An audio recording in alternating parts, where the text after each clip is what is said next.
ಬಸವರಾಜ್ ಪಡುಕೋಣೆಯ ಜನ್ಮ ಜಾಲಾಡಿದ ಜಿಬಿಎ ಅಧಿಕಾರಿಗಳು. ಶಿವಾಜಿನಗರದಲ್ಲಿ ಗ್ರೇಟರ್ ಬೆಂಗಳೂರು ಪ್ರಾಧಿಕಾರದ ಅಧಿಕಾರಿಗಳು ಫುಟ್ಪಾತ್ ಅತಿಕ್ರಮಣ ತೆರವು ಕಾರ್ಯಾಚರಣೆ ನಡೆಸುವಾಗ ನಮ್ಮ ಕರ್ನಾಟಕ ಸೇನಾ ಸಂಘಟನೆಯ ಬಸವರಾಜ್ ಪಡುಕೋಣೆ ಗ್ಯಾಂಗ್ನಿಂದ ಮಾರಣಾಂತಿಕ ಹಲ್ಲೆಯನ್ನ ಅನುಭವಿಸಿದ್ರು. ಯಾಕೆ ಅಂತ ಗೊತ್ತಾ? ಈತ ಹಿಂದೆ ಇರುವಂತಹ ಬ್ಯಾಕ್ ಗ್ರೌಂಡ್ ಏನು ಅಂತ ಹೇಳಿ ಈಗಾಗಲೇ ಪೊಲೀಸರು ಹಾಗೆ ಜಿಬಿಎ ಅಧಿಕಾರಿಗಳು ತನಿಖೆ ಮಾಡಿ ಈತ ಎಂತ ಫ್ರಾಡ್ ಅನ್ನೋದನ್ನ ಜನರ ಮುಂದೆ ಇಟ್ಟಿದ್ದಾರೆ.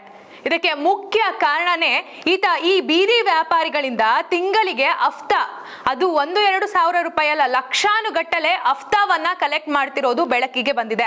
ಅಲ್ಲಿರುವಂತಹ ವ್ಯಾಪಾರಿಗಳಿಂದ ನಿಮಗೆ ಜಾಗ ಸುರಕ್ಷತೆ ಮಾಡ್ಕೊಡ್ತೀನಿ ಅಂತ ಹೇಳಿ ಲಕ್ಷಾಂತರ ರೂಪಾಯಿ ಹಣವನ್ನ ಈತ ತೆಗೆದುಕೊಂಡಿರೋದು ಇವಾಗ ಜಿಬಿಎ ಅಧಿಕಾರಿಗಳು ಹಾಗೆ ಪೊಲೀಸರು ಮಾಡಿದಂತಹ ತನಿಖೆಯಲ್ಲಿ ಬೆಳಕಿಗೆ ಬಂದಿದೆ.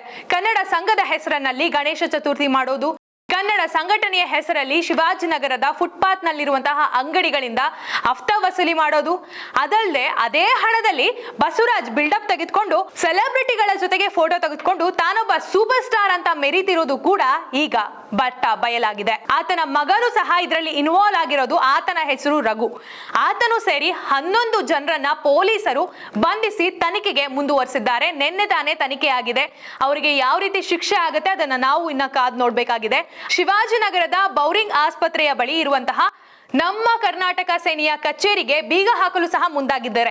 ಇಲ್ಲಿ ಇನ್ನೊಂದು ವಿಚಾರ ಬಯಲಾಗಿದೆ. ಏನಪ್ಪಾ ಅಂತ ಹೇಳಿದ್ರೆ, ಈತ ಮಾಲೀಕರ ಹತ್ರ ನಾನು ಪ್ಲಂಬಿಂಗ್ ಬಿಸ್ನೆಸ್ ಮಾಡ್ತೀನಿ, ಆ ವಸ್ತುಗಳನ್ನ ಮಾರಾಟ ಮಾಡ್ತೀನಿ ಅಂತ ಹೇಳಿ ಇಲ್ಲಿಗಲ್ ಆಗಿ ಬಾಡಿಗೆಯನ್ನ ತೆಗೆದುಕೊಂಡಿರೋದು. ಆದ್ರೆ ನಂತರ ಈತ ಮಾಡ್ಕೊಂಡಿರೋದು ಕಚೇರಿ ಮಾಡ್ಕೊಂಡು, ನಂತರ ಈತ ಅದನ್ನ ಕಚೇರಿ ಮಾಡ್ಕೊಂಡು ಮಾಲೀಕರ ಕಣ್ಣಿಗೂ ಸಹ ಮಣ್ಣೆಚ್ಚಿದ್ದಾನೆ. ಇನ್ನ ಕಚೇರಿಗೆ ವಾಣಿಜ್ಯ ಪರವಾನಿಗೆ ಪಡೆದಿದ್ದಾರಾ ಅನ್ನೋದನ್ನ ಸಹ ಈಗ ಪರಿಶೀಲನೆ ನಡೆಸಿದ್ದು, ಅಕ್ರಮ ಕಚೇರಿ ಅಂತ ಏನಾದ್ರೂ ತಿಳಿದು ಬಂದ್ರೆ ಆ ಕಚೇರಿಯನ್ನ ಸೀಸ್ ಮಾಡಲು ಸಹ ಪೊಲೀಸರು ಸೂಚನೆಯನ್ನ ಕೊಟ್ಟಿದ್ದಾರೆ. ಅಷ್ಟೇ ಅಲ್ಲ, ಬಸವರಾಜ್ ಪಡುಕೋಣೆಯ ಮನೆ ಮತ್ತು ಇತರೆ ಆಸ್ತಿಗಳ ಬಗ್ಗೆಯೂ ಪರಿಶೀಲನೆ ಮಾಡ್ತಿದ್ದು, ಟ್ಯಾಕ್ಸ್ ಕಟ್ಟದೇ ಇದ್ದರೆ ಪ್ಲಾನ್ ಮೀರಿ ಮನೆ ಏನಾದ್ರೂ ನಿರ್ಮಾಣ ಮಾಡಿರೋದು ಈ ಆಪರೇಷನ್ ಏನಾದರೂ ತಿಳಿದು ಬಂತು ಅಂತ ಹೇಳಿದ್ರೆ ಜಿಬಿಎ ಇವರ ಸಂಪೂರ್ಣ ಆಸ್ತಿಯನ್ನ ಮುಟ್ಟುಕೋಲು ಹಾಕಿಕೊಳ್ಳುವಂತಹ ಪರಿಸ್ಥಿತಿ ಸಹ ಇದೆ. ಅದಕ್ಕೆ ಹೇಳೋದು, ಏನೇ ಕೆಲಸ ಮಾಡೋದಕ್ಕಿಂತ ಮುಂಚೆ ಯೋಚನೆ ಮಾಡಿ, ಏನು ತಮ್ಮ ಇಲ್ಲೀಗಲ್ ತಾವು ಸರಿಯಾಗಿದ್ದೀವ ಅಂತ ಯೋಚನೆ ಮಾಡಿ ನಂತರ ತಾವು ಮಾಡುವಂತಹ ಕೆಲಸಕ್ಕೆ ಮುಂದಾಗಬೇಕು. ತಾವರೇ ಇಲ್ಲೀಗಲ್ ಆಗಿದ್ದು ಸರ್ಕಾರಿ ಅಧಿಕಾರಿಗಳ ಮೇಲೆ ಹಲ್ಲೆ ಮಾಡಿದ್ರೆ ಯಾರು ಬಿಡ್ತಾರೆ? ಇದೇ ರೀತಿ ಶಿಕ್ಷೆ ಆಗ್ಬೇಕು ಅನ್ನೋದು ಸಾಮಾನ್ಯರ ಕೂಗು ಸಹ ಆಗಿತ್ತು. ಯಾಕಂದ್ರೆ ಅಧಿಕಾರಿಗಳ ಮೇಲೆ ಈ ರೀತಿ ಹಲ್ಲೆ ಮಾಡ್ತಾರೆ ಅಂದ್ರೆ ಸಾಮಾನ್ಯರ ಮೇಲೆ ಯಾವ ರೀತಿ ದೌರ್ಜನ್ಯ ಮಾಡ್ಬೋದು ಈ ವ್ಯಕ್ತಿ? ಅದಕ್ಕೋಸ್ಕರ ಇಂತಹ ವ್ಯಕ್ತಿಗೆ ಇದೇ ರೀತಿ ಶಿಕ್ಷೆ ಆಗ್ಬೇಕಾ? ಈತನ ಬಗ್ಗೆ ನಿಮಗೂ ಏನಾದ್ರೂ ಹೆಚ್ಚಿನ ಮಾಹಿತಿ ತಿಳಿದಿದ್ಯಾ?